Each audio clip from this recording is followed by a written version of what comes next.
right.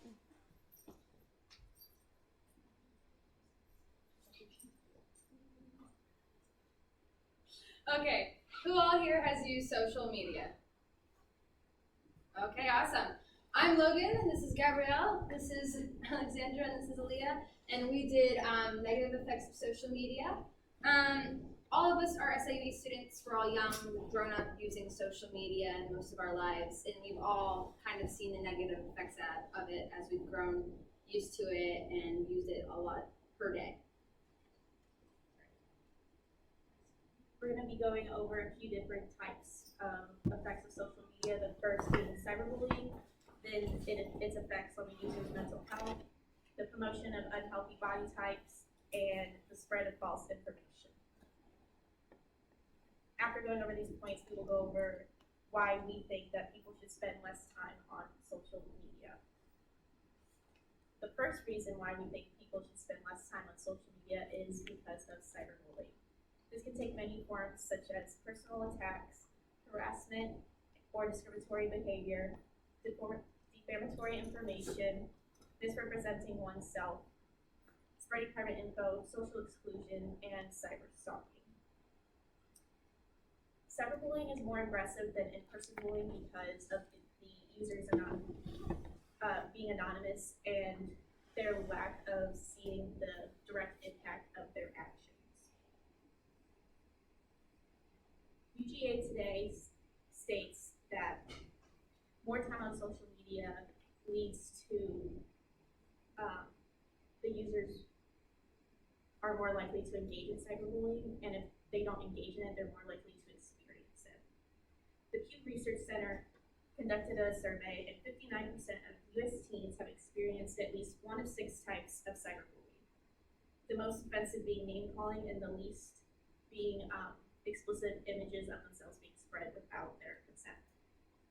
90% believe that this is a problem and that affects people their age, and 63% of those believe that it is a major problem.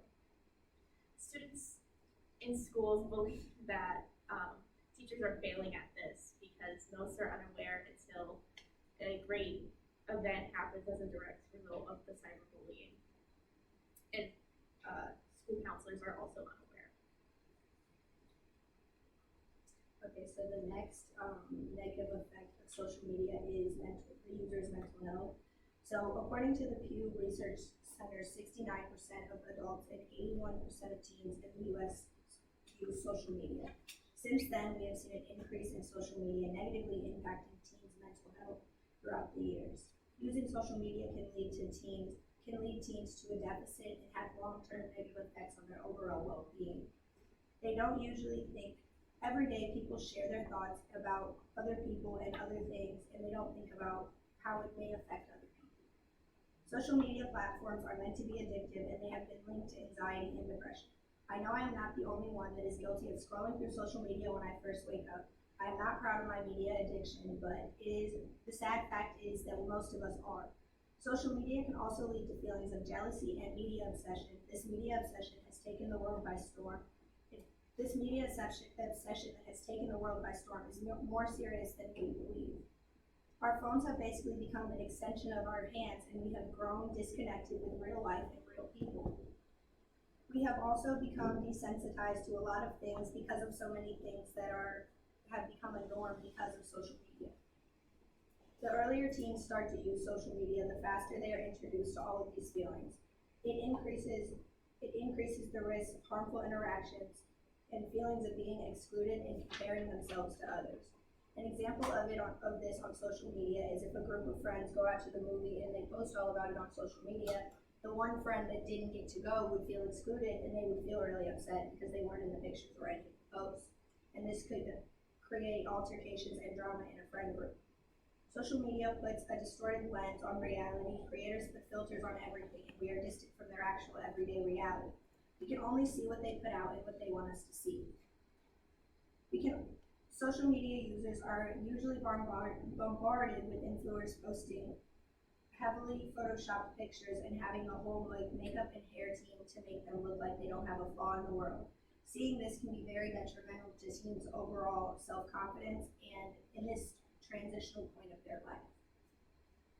There are all kinds of photos on the internet that show the post influencers make, and then it shows what it actually looks like in real life.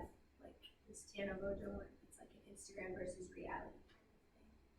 And Google, according to Google's analytics, people take around 93 million selfies a day, and about 71% admitted to using Photoshop and editing tools. Instagram versus reality pictures are supposed to show you that you shouldn't believe everything you see, because there are many ways people can change or alter their pictures before they are seen by the world. Okay, another really big point on why social media can be so negative is the effect it has on body image. As Leah talked about earlier, mental health is affected, and a lot of that effects actually pull into body images. A lot of people believe that the beauty standard is what should be what it is because it's what people view as attractive, which is a very harmful idea because this allows women and young men also to have body image issues. About 37% of women right now have body image issues, mostly from social media, and about 13% of boys do too. These issues are very negative, and because celebrities post their slim body type or what they should look like or the professional beauty standard of what's attractive, it's very negative, and it causes young people to believe that's what they have to look like to be beautiful. And in a lot of these cases, a lot of these people who have had surgery, which is fine, but they create this idea that that's what they look like naturally when it's not true at all. This negative idea also leads to health issues. Eating disorders are a really huge thing, especially in young people. About 9% of people are struggling with eating disorders right now. As someone who has had one and knows people who have had one, it is very negative to your health, and it can affect you in so many different ways. Another way social media has a huge effect on body image is through fitness advertising. I'm assuming most of you have seen an ad for either a fitness powder or a waist trainer or any fitness ads. These fitness ads are mostly targeting young people, especially women, to enforce the ideal body shape. A lot of people see these and they're like, oh, I'm gonna buy this powder because it's gonna help me lift more, when in fact most of these products don't actually work efficiently, and it's just a way to scam people and further enforce this idea of body image. Information spreads quickly through social media. This helps people have more access to news, and while this is the most efficient way to spread it, people can fall victim to things like echo chambers and can end up only seeing the things they want to see. So they might believe a certain way politically, or they might be against a certain thing, and so Facebook and Instagram will tend to show them things that they will show them their own opinion, and so they never see any opposing views, and they never talk to anyone who might think differently than them. For example, there's an article on PBS about false news by Larry Greenmeyer, and he said that people are 70% more likely to share falsehoods on Twitter. He also stated that true stories are retweeted less than 1,000 times, while falsehoods can be retweeted between 1,000 and 1,000 times. And we all know that in recent years, between the BLM movement and COVID and the vaccine, that many new news outlets have popped up, and they're sharing false information and information that isn't factual, and the internet has become clouded with things like bots and trolls and manipulation tactics, echo chambers, like I said before, and information overload. These things overwhelm people, convincing them to be upset or angry and just hit a share button without thinking or fact checking or checking the CDC site to make sure, or going over websites and making sure they're factual. People who are naive can fall victim to these things if they're not properly prepared to handle them. Many of us who are younger, we had courses in school where we were taught to check whether a site was factual and if the information on there was correct. And there are older generations who have not had that. And so one thing I do think is a positive thing is that Facebook and Instagram, as of recently, they've had warnings under COVID-19 stuff, so whether it's a meme even, or information that could be false, could be true, they recommend that you check the CDC's website before you share something. And with this, I hope that we can improve all of our fact checking. Okay, so today we've seen a variety of negative effects of social media, but now with this information, it's time to talk about what we can do to change it. Cyberbullying, for instance, throughout the years, we've seen cyberbullying cases at an all-time high. There needs to be more restrictive rules on social media so that people have less room to attack and bully others. For mental health, social media has been negatively impacting our mental health for years, and people are now starting to be more open-minded about these things and how they affect us. To try and fix the damages that has been done on our mental health, there needs to be a wider variety of helpful resources to help build our mental health back up. And for body image, the negative effects of social media on body image is how the media targets and convinces young women that they must fit into a societal norm to be seen as beautiful. Society's beauty standards put a lot of pressure on women to be perfect or what they believe is perfect. We need to break these standards down and embrace everyone as beautiful no matter what makes them different.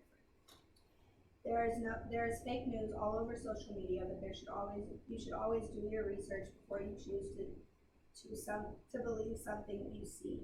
You could look up the article to see how credible the author is, or you can compare to other news outlets. Thank you. Are there any questions? We urge you to look at your time and usage of social media and to make a change. This is important so that you can have a better outlook on life, yourself and your friends and family. We also think that all of us could benefit from maybe taking a week-long break or deleting an app for a little bit, see how it affects you, see if you need to completely remove it from your life. We hope that this presentation gave you plenty of reasons to decrease your social media usage for the benefit of your mental health. Any questions? Yeah, when you were doing your research on the negative effects of social media, did you come across perhaps which one might be the most negative? I think all of them personally have their own negative effects, and I think everyone is affected by everything differently. Not every person who's on social media has body image issues, and not everyone is cyberbullied, not everyone has false information. So I think each individually affects other people in different ways. And I think also it depends generationally. So I find that misinformation is generally spread through older generations, while body image and mental health issues is kids who've grown up in social media and on the internet and have experienced the bad effects of it. Okay, great. Does anybody else have any questions? All right, you guys did great. Thank you very much.